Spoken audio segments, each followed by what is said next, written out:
Hello दोस्तों, मैं doctor HL. Yadav homeopath YouTube channel में दोस्तों आपका स्वागत करता हूं। आशा करता हूं दोस्तों आप अच्छे और स्वस्थ होंगे। आज मैं आपको एलर्जिक अस्थमा के बारे में कुछ लक्षण क्यों होते हैं, क्या सावधानियां हैं और होम्योपैथी में इसका क्या उपाय और उपचार है। तो दोस्तों, एलर्जिक अस्थमा जो होता है, अस्थमा ऐसे कई प्रकार के होते हैं, तो जिसमें से मैंने एलर्जिक अस्थमा के बारे में आपको बताने जा रहा हूं। यह एक श्वास संबंधी माने रेस्पिरेटरी सिस्टम की बहुत बड़ी बीमारी है दोस्तों। Major problem of respiratory trouble. Respiratory trouble यहां से चालू होती है और लंग में जो है जाके खत्म होती है। तो ये जो होती है श्वास संबंधी, इसमें होता क्या है, ये हर उम्र में पाई जाती है, बच्चों में भी पाई जाती है और हर सेक्स में। बच्चों में थोड़ा सा ज्यादा बीमारी होती है, ब्रोंकियल न्यूमोनिया के कारण से, बार बार सर्दी खांसी लगने के कारण से उत्पन्न होती है। बहुत ज्यादा बार न्यूमोनिया हुआ, हॉस्पिटलाइज्ड हुआ, उसके बाद इस तरह के ब्रोंकाइटिस हुए, ब्रोंको न्यूमोनिया हुआ, उसके कारण से एलर्जिक अस्थमा में बाद में कन्वर्ट होने लगता है। डॉक्टर एलोपैथिक जो होते हैं न्यूमोलाइजर वगैरह दे देते हैं, बोलते हैं पंप देना पड़ेगा हाईली मेडिकेशन के बाद, या कभी कभी ये मेडिसिनल एलर्जी के कारण से भी एक्सेस मेडिसिन दे जाती हैं, इसके कारण से भी उत्पन्न हो जाता है। इसमें जो होती है श्वास नली अवरुद्ध होने लगती है, सांस लेने में तकलीफ होती है, सांस फूलना और सांस में भारीपन हो जाता है। कभी कभी सांस जल्दी जल्दी चलने लगती है, पूरा डीप ब्रीदिंग नहीं होती है, क्योंकि लंग में जो एल्वियोलाई होती है उसमें म्यूकस जमा रहता है, तो सांस पूरा नहीं जा पाती है, जल्दी जल्दी हांफने लगता है पेशेंट, चलना फिरना मुश्किल हो जाता है। खांसी होना, कभी कभी खांसी में कफ आता है, कभी कभी ड्राई कफ रहता है, सूखी खांसी रहती है। बलगम के साथ बहुत ज्यादा प्रेशर देने से कभी कभी वेंस फट जाती हैं तो ब्लड भी आ जाता है। और कफ का रंग कभी हरा होता है, कभी पीला होता है, कभी सफेद होता है, कभी झाग वाला होता है, कभी एकदम से पतला रहता है, कभी एकदम स्टिकी रहता है। तो ये सब होता है। और कफ होने से बहुत ज्यादा बेचैनी महसूस होती है।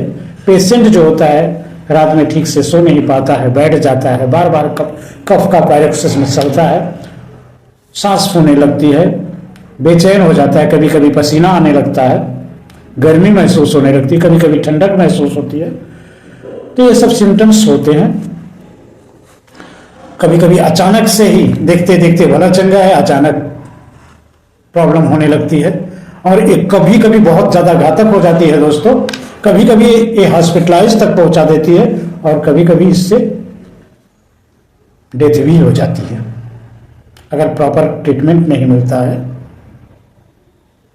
क्योंकि ऑक्सीजन का लेवल भी हाई लो हो जाने लगता है, चेस्ट में भारीपन आता है, चेस्ट में दर्द भी हो सकता है, ये सब सिम्टम्स आते हैं। तो अगर कोई इसमें भारी काम किया जाता है, चलने फिरना भी दुर्लभ हो जाता है, 10 कदम चलना भी दुर्लभ हो जाता है, सीढ़ी उतरना में प्रॉब्लम होती है, कभी बहुत ज्यादा गर्मी पड़ने से भी ये समस्याएं आती है, कभी कभी एक्सेस ठंडा या ठंडे प्रदेशों में जाने से ये समस्या बढ़ जाती है दोस्तों। तो ये सब चीजों के कारण से इसमें काफी फर्क पड़ता है। कभी कभी कुछ चीजें खा ली जाती है ठंडी गर्म, उसके कारण से भी हो जाता है। तो ये सब कारण के से जो होता है एलर्जिक अस्थमा, कभी कभी हाईली मेडिकेशन हो जाता है, बहुत ज्यादा दवाइयां खा ली जाती है, या किसी रोग की या एक्जिमा को सप्रेस कर दिया जाता है, या स्किन डिजीज को सप्रेस कर दिया जाता है, या बहुत ज्यादा गैस्ट्रिक डिरेंजमेंट रहता है, उसके कारण से भी अस्थमा, एलर्जिक अस्थमा उत्पन्न होता है। इसमें कभी कभी बहुत भयंकर कमजोरी लगती है कि 1 कदम चलना भी मुश्किल होता, उठना भी मुश्किल हो जाता है, इतनी कमजोरी होने लगती है। कभी कभी भयंकर गर्मी या कभी कभी भयंकर ठंड लगती रहती है। पेशेंट बैठ बैठ करके रात गुजार देता है, अस्थमा का माने पैरोक्सिस में इतना ज्यादा हो जाता है। तो दोस्तों ये सब कारण होते हैं। और कभी कभी बहुत ज्यादा एक्सरसाइज वगैरह कर लेने से भी ऐसा होता है, या बहुत ज्यादा हीट होने से कभी कभी होता है क्या कि बहुत आदमी धूल में, धक्कड़ में, धुएं में, या फॉग है, कुहासा बहुत ज्यादा है, उसमें चल फिर रहा है या काम कर रहा है, गंदे जगहों पर काम कर रहा है, जिसके स्मेलिंग से और बहुत ज़्यादा परफ्यूम वगैरह है या कोई केमिकल्स का बहुत ज़्यादा प्रकोप है, उसके स्मेलिंग के कारण से भी, डस्ट से, कभी कभी छौंक लगाया जाता है घर में खाना बनाने के समय किचन का, उसके कारण से एलर्जी हो जाती है। इवन कभी कभी डेंटिंग पेंटिंग घर का करवाया जाता है, उसके कारण से एलर्जी का अस्थमा हो जाता है। या बेडशीट को झाड़ा जाता है, उसके कारण से भी स्नीजिंग आई 2-4 तो उसके बाद रनिंग नोज हुई, फिर सांस फूलने लगता है। तो ये सब कारण होते हैं दोस्तों। जब कारण है तो इसका निवारण भी है। अगर संभव होता है, बारिश बहुत कभी कभी डैम्प वेदर से होता है, डैम्प बेसमेंट से होता है, हाइड्रोजोनाइड कॉन्स्टिट्यूशन से होता है, रेनी सीजन में कभी कभी बढ़ जाता है, कभी कभी सीजनल चेंज होने से भी हो जाता है, बहुत ज्यादा पोलन से हो जिस समय होते हैं उसमें बढ़ जाता है। इसके साथ साथ दोस्तों कोई पेट एनिमल्स है उसके फुर से हो जाता है, पेट बर्ड्स हैं उनके कारण से हो जाता है, और इसका और भी कारण होता है। अगर फैमिली हिस्ट्री में इस तरह का है तो फैमिली में आगे वाली जनरेशन को भी ये गिफ्ट देके जाता है दोस्तों। तो ये सब रीजंस होते हैं अस्थमा होने के कारण, एलर्जिक अस्थमा के। तो दोस्तों इसका निवारण में होम्योपैथिक में कुछ दवाइयाँ बहुत ज़्यादा कारगर होती है। जैसे पहली दवाई हम लोग कहते हैं ब्लाटा ओरिएंटलिस मदर टिंचर। दोस्तों ब्लाटा ओरिएंटलिस जो होती है ये एक तरीके के जीव से ही उत्पन्न की जाती है, जिसको सीधी भाषा में हम कॉकरोच या तिलचट्टा कहते हैं। उसकी जीवित अवस्था को ही मेडिसिन के रूप में तैयार किया जाता है। तो इसमें क्या होता है, अस्थमा की बहुत बढ़िया रेमेडी कहलाती है। It is called asthma remedy associated with bronchitis.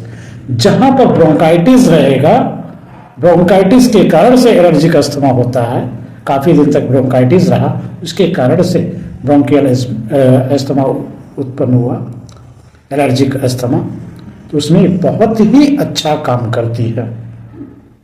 इसमें क्या होता है, सांस लेने में तकलीफ होती है, ब्रोंकाइटिस इन्फ्लेमेशन जो होता है ब्रोंकाइटिस में होता है, बहुत ज्यादा पस लाइक म्यूकस बनती है। अगर इस तरह का सिम्टम, सांस लेने में बहुत तकलीफ होती है, बेचैनी छा जाती है, सांस में भारीपन रहता है, चेस्ट में भारीपन रहता है, बहुत ज्यादा तकलीफें होती है, तो इस केस में हम ब्लाटा ओरिएंटलिस मदर 15-15 बूंद सुबह दोपहर शाम, अगर बहुत ज्यादा एक्यूट कंडीशन है तो आधे घंटे से अगर 10-10 बूंद दिया जाए सुषुम गर्म पानी में आधे कप, तो काफी अच्छा रिस्पांस रहता है, पेशेंट बेहतर महसूस करता है। दोस्तों इसकी अगली मेडिसिन, हम एक मेडिसिन है जो बहुत ही कॉमन होम्योपैथिक में मानी जाती है, आर्सेनिक एल्बम 30। जी हाँ दोस्तों, पहली मेडिसिन मैंने बताया ब्लाटा ओरिएंटलिस मदर, दूसरी मेडिसिन है आर्सेनिक एल्बम 30। इसमें पेशेंट को इतना कफ होने लगता है, रात को 12 बजे से 4-5 बजे तक इतना ज्यादा कफ होगा, फर्स्ट स्लीप के बाद पेशेंट का अचानक तबीयत खराब होने लगेगी, कफ आने लगेगा, और कफ इतना तेज होता है कि पेशेंट उठ करके ऐसे ही बैठ जाता है, ऐसे करके, तो उसको थोड़ा सा राहत मिलती है और सो नहीं पाता है। इतना ज्यादा सफोकेशन होता है कि लेटने से ही मेरा एक कफ बढ़ जाएगा, मेरा दम घुट जाएगा, इस तरह का भी है। एंजाइटी पूरा रहती है, रेस्टलेसनेस हो जाता है, कभी इस तरह करवट, कभी इस करवट, कभी ऐसे, माने पोजीशन को चेंज करते रहेगा। चेस्ट में काफी वर्निंग रहती है और बहुत थोड़ा सा स्कैंटी फ्रोथी कफ, और लंग्स में पेन रहेगा, वीजी रिस्पिरेशन, जिसमें वीजीनेस साउंड पाई जाएगी, जैसे लगेगा कि एयर पैसेज एकदम से कॉन्स्ट्रिक्टेड हो गया है, माने दब गया है, बंद हो गया, सांस नहीं आएगी, पेशेंट डरेगा कि अगर मैं लेटूंगा तो मेरी सांस बंद हो जाएगी, एयर पैसेज मेरा बंद हो जाएगा, इसलिए वो उठ करके ऐसे बैठ जाता है पलंग पे। उसके बाद भी रेस्टलेस रहता है, फियर ऑफ डेथ रहता है कि कहीं ये मेरा प्राण ना ले ले एलर्जी का अस्थमा। तो दोस्तों आर्सेनिक एल्बम 30 सुबह दोपहर शाम इस तरह की कंडीशन अगर रहती है, 2-2 बूंद 1 चम्मच पानी में या डायरेक्ट टंग पर आप ले सकते हैं।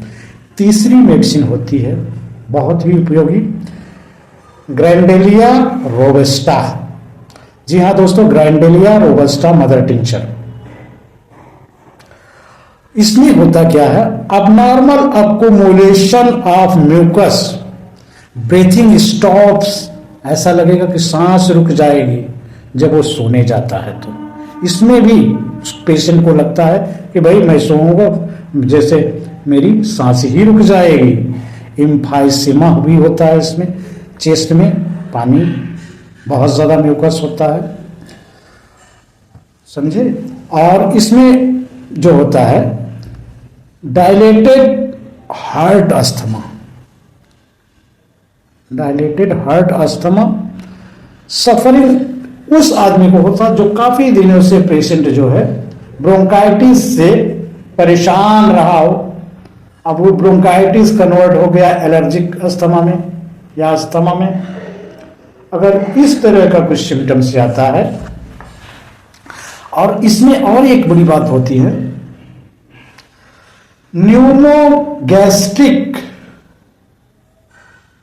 नर्व्स जो होती है पार्शियली पैरालाइज्ड होने लगती है। जी हाँ दोस्तों, न्यूमोगैस्ट्रिक नर्व पार्शियली पैरालाइज्ड होने लगती है।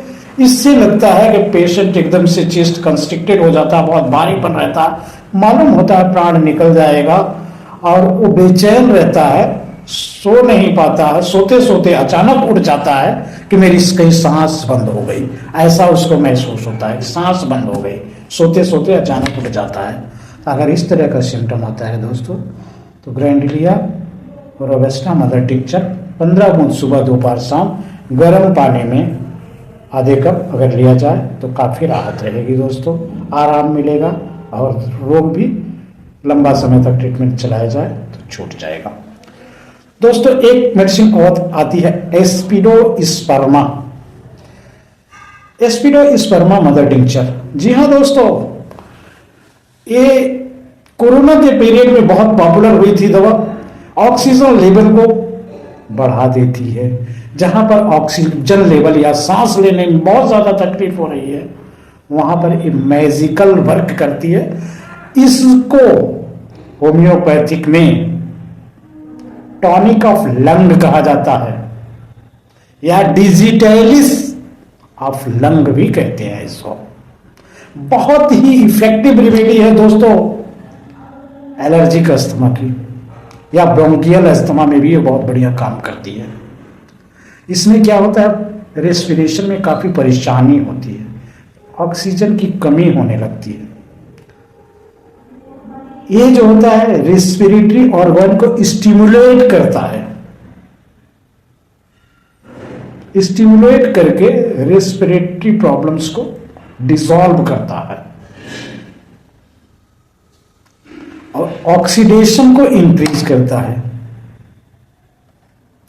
ऑक्सीडेशन और एक्सक्रिएशन को इंक्रीज करता है। It increase oxidation excretion of carbonic acid, carbonic acid का एक्सक्रिएशन और ऑक्सीडेशन को इंक्रीज करता है, जिसके कारण से सांस लेने में सुविधा होती है।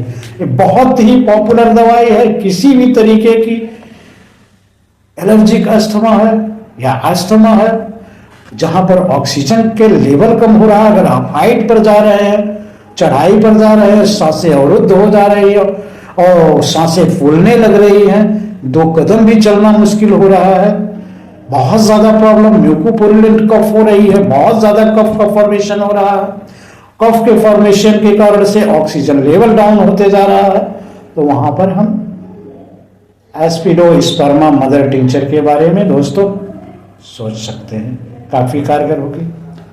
और वो पेशेंट आज भी इस दवाई को लेते हैं जिसको कोरोना पॉजिटिव पाया गया था, और इसके लेने से उनको अस्थमा में काफ़ी रिलीफ मिलता है दोस्तों। और एक मेडिसिन काफ़ी पॉपुलर है दोस्तों, नेट्रम सल्फ 30। ये स्पेशली विंटर या रेनी सीजन में होती है, जहाँ पर डैम्प बेसमेंट रहता है, जहाँ जलीय जल की मात्रा अगल बगल में ज़्यादा रहती है, जैसे तालाब वगैरह रहते हैं, हमेशा डैम्पनेस रहता है। इसका एग्रावेशन जनरली 4 से 5 बजे मॉर्निंग में होता है दोस्तों। इसमें थिक ग्रीनिश कफ निकलता है, थिक रहता है, मोटा और ग्रीनिश कलर का होता है। डैम्प वेदर में बहुत ज़्यादा प्रभावित होती है। और अस्थमा चिल्ड्रन बच्चों में एलर्जिक अस्थमा अगर होता है तो बहुत ही कारगर रेमेडी है। एक constitutional remedy of children asthma की है, कही जाती है children remedy of constitutional remedy of children asthma की है। ये अचानक नहीं होते। अगर बहुत पहले निमोनिया बार बार हुआ है, बच्चे को सर्दी खांसी की दात रहती, बहुत ज्यादा सर्दी खांसी कफ कोल्ड होते रहता था, उसके कारण से एलर्जिक अस्थमा उत्पन्न हुआ है, तो हम नेट्रम सल्फ 30 सुबह दोपहर शाम 2-2 बूंदे, जी हाँ दोस्तों, नेट्रम सल्फ 30 सुबह दोपहर शाम 2-2 बूंदे डायरेक्ट टन पर या 1 चम्मच पानी में लिया जाए, काफ़ी राहत रहेगी। तो ये कुछ दवाइयाँ हैं दोस्तों। इसके अलावा कॉन्स्टिट्यूशनल रेमेडी और जो है हमारी केस हिस्ट्री लेने के बाद, इसके अलावा हज़ारों हज़ार दवाइयाँ हैं अस्थमा की। तो अकॉर्डिंग टू सिम्टम, बढ़िया फिजिशियन से, बढ़िया होम्योपैथ से अगर दवाई ली जाए, सिलेक्शन ऑफ मेडिसिन किया जाए, उसके हिसाब से आप खान पान रहन सहन। हाँ दोस्तों, इसमें थोड़ा सा अगर कफ की ज़्यादा टेंडेंसी होती है तो थोड़ा बार बार गर्म पानी पीने से कुछ हद तक राहत होती है दोस्तों। तो इसमें क्या होता है, ठंडे चीज़ों का सेवन कम से कम किया जाए, दही, केला, आइसक्रीम या ठंडे पदार्थों का सेवन कम से कम किया जाए या ना किया जाए तो बहुत अच्छा रहेगा। और एक्सरसाइज वगैरह लिमिटेड की जाए, जो मैंने बताया है जिसके कारण से रोग उत्पन्न होता है, उससे अगर बचाव किया जाए तो इस रोग से अगर प्रॉपर ट्रीटमेंट लिया जाए साल 2 साल 3 साल तक, तो एलर्जिक अस्थमा या ब्रोंकियल अस्थमा से छुटकारा निश्चित रूप से होम्योपैथिक में मिल सकता है। एलोपैथिक में इसका बहुत अच्छा ट्रीटमेंट नहीं है, वो लोग सप्रेस करते हैं, सप्रेस करेंगे तो एक रोग से दूसरा रोग उत्पन्न होगा दोस्तों।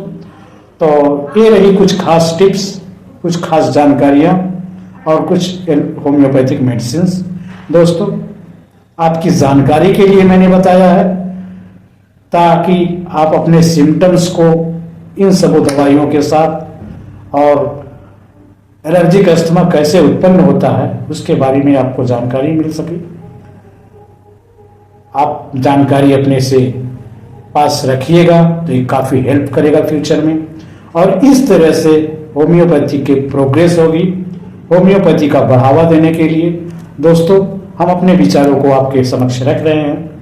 आप अगर मेरे इस चैनल को सब्सक्राइब करेंगे तो मैं कुछ और उत्साहित होकर के अच्छे वीडियो आपके सम्मुख प्रस्तुत करने की चेष्टा करूंगा।